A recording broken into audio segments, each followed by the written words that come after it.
Good morning, children. So today I am present here with the fourth part of the lesson Deep Water by William Douglas. So first, some questions. Question number 1. When did the writer cross to oblivion? Means, when did the writer become unconscious? When did the writer lose his sense? The writer, when he started his thought journey towards the bottom of the pool, he had lost all his strength. He was completely tired. He felt drowsy. He felt as if someone's tender arms, in fact his mother's tender arms, were making him sleep. And it was nice to him. He felt nice to be carried away with the current of water. Means he had crossed to oblivion. Means his mind had stopped working. He was unconscious. Second question. What did he see when he came into sense? When he opened his eyes, when he came into sense, he found himself lying on the side of the pool and vomiting. And beside him, the chap, the boy who had thrown him, was standing and saying that he was simply fooling. He was making a joke. He heard the voice of one more boy, one more person. That person was telling that the kid had almost died. Now he should be carried to the locker. Now question number 3. How did his fear affect him? His fear of drowning affected him badly for so many days. Even after slight exertion, even after little mental or physical work, he became upset. He felt like vomiting. He felt as if his legs are wobbling. So now, I never went back to the pool. I feared water.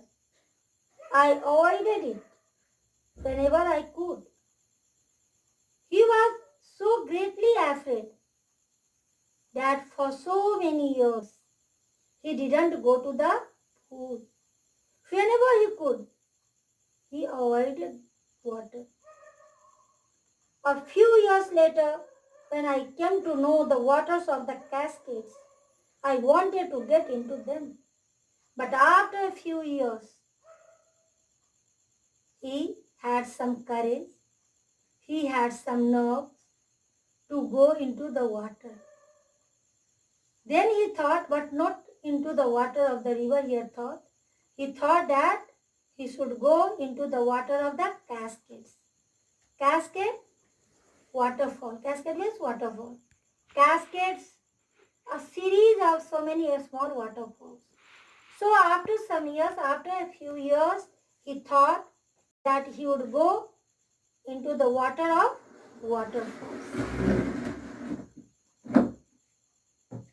And whenever I did, whether I was wading the Titan or bumping river or wading in warm lake of goat legs, the terror that had seized me in the pool would come back. Children, here the names of some rivers are given. Titan, this is the name of river. Bumping, name of river. Warm lake, name of lake. Goat rocks, this is the name of an area, uninhabited area. wilderness here in the USA. Here the writer says, although he thought that he should go into the water of Cascades, but wherever he went, whether he was wading means walking into the river of Titan or Bumping River, or he was taking bath in warm lake of Goat Rocks.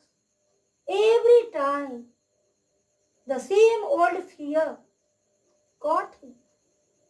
He was seized by the same old bitter experience of drowning into the river. It would take possession of me completely. It would take possession him. Means it would control him completely. It would mean what? The fear, the old fear of drowning into the river controlled him completely, overpowered him completely. My legs would become paralyzed. He felt as if legs, like earlier, had become numb, powerless, no strength. Icy horror would grab my heart. Icy horror means such horror which caused shivering in him. Such horror which shook him. Icy horror would grab my heart. His heart would be grabbed. His heart would be held. His heart would be caught by the icy horror, by violent horror. This handicap means here difficulty, hindrance, obstacle. This handicap stayed with me as the years rolled by. With the passage of time, with the passage of years, this handicap, this difficulty, this obstacle stayed in his heart. In canoes on main lakes, fishing for landlocked salmon, bass fishing in New Hampshire, trout fishing on the Deschutes and Metolius in Oregon, fishing for salmon on the Columbia, at Bumping Lake in the Cascades. Wherever I went, the haunting fear of the water followed me. Now see here, Maine, M-A-I-N. This is the name of lake. Now, Deschutes, name of river in the USA. Metolius, name of river in the USA, and in which state? Oregon. Deschutes and Metolius, both are the rivers in the state Oregon and in the country USA. Columbia, we have already read, the river in the USA. Bumping is the name of river also, name of lake also. And children, just see here, landlocked salmon. What is this landlocked salmon? A species of fish which is found in the Atlantic. BASS, bass. This is also a species of fish which is found in any river or sea. Then trout. This fish also belongs to the family of salmon. Here he says that whenever he went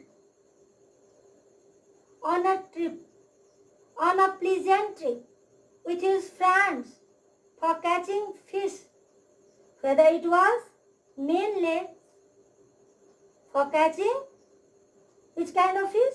Landlocked salmon, or whether he went to New Hampshire to catch bass fish, or he would go to Deschutes and Metolius rivers in Oregon for catching trout fish. Or he could go to Columbia or Bumping Lake. Everywhere he was caught, he was attacked, he was gripped by the same old fear. And this way he lost his enjoyment. He was deprived of his pleasure. It ruined my fishing trips, deprived me of the joy of canoeing, boating, and swimming. He was deprived of all kind of joys, all kind of pleasures, whether it was pleasure of canoeing, or pleasure of boating, or pleasure of swimming. C-A-N-O-E, canoe. Canoe means a kind of boat which paddles.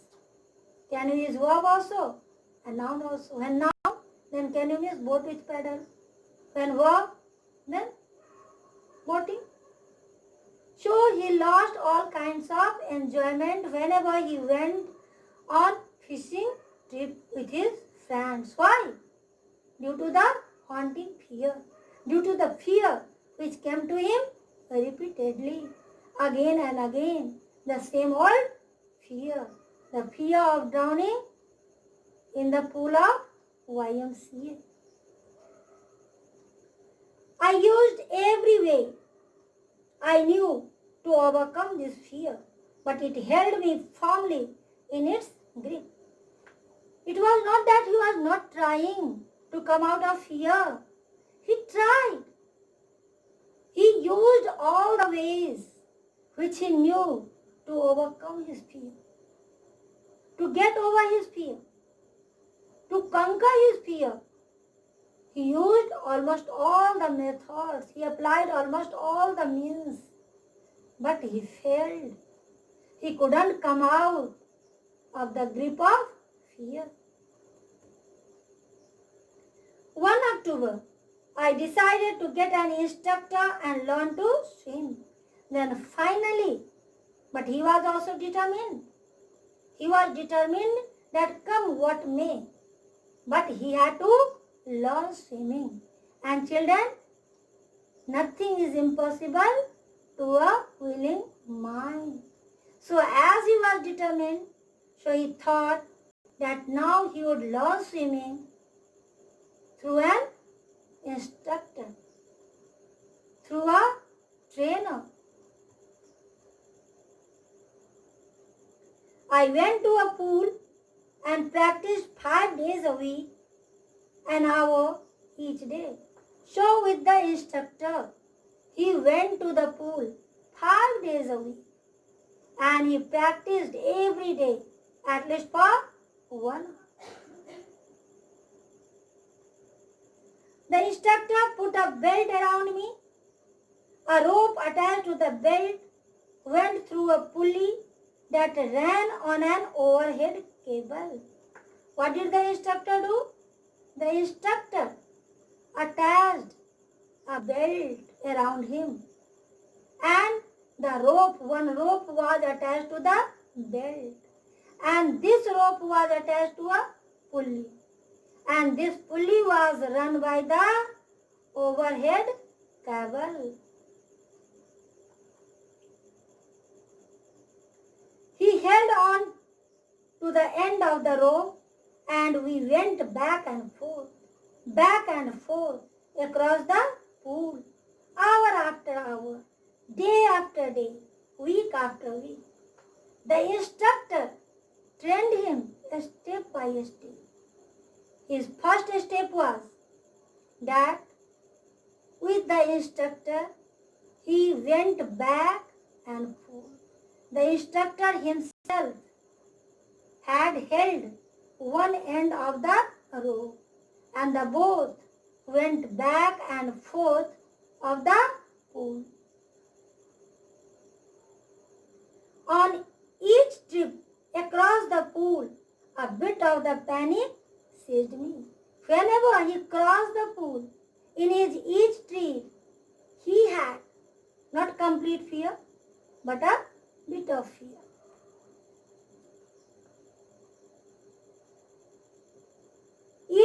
the instructor relaxed his hold on the rope and I went under, some of the old terror returned and my legs froze.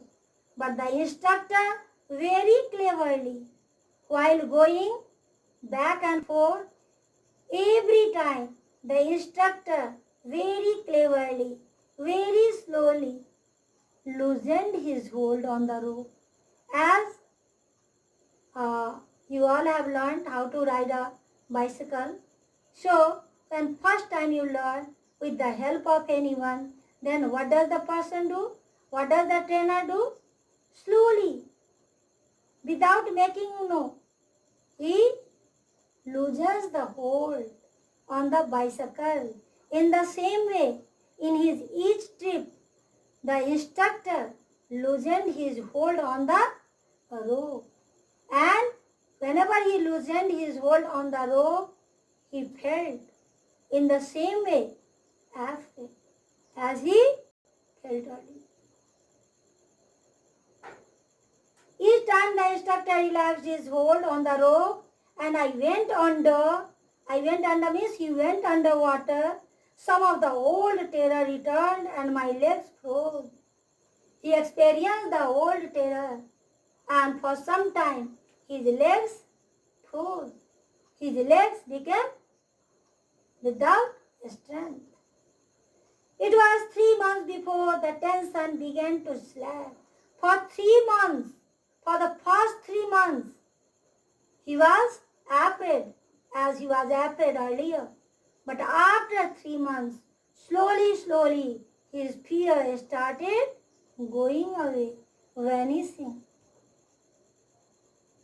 Then he taught me to put my face under water and exhale and to raise my nose and inhale.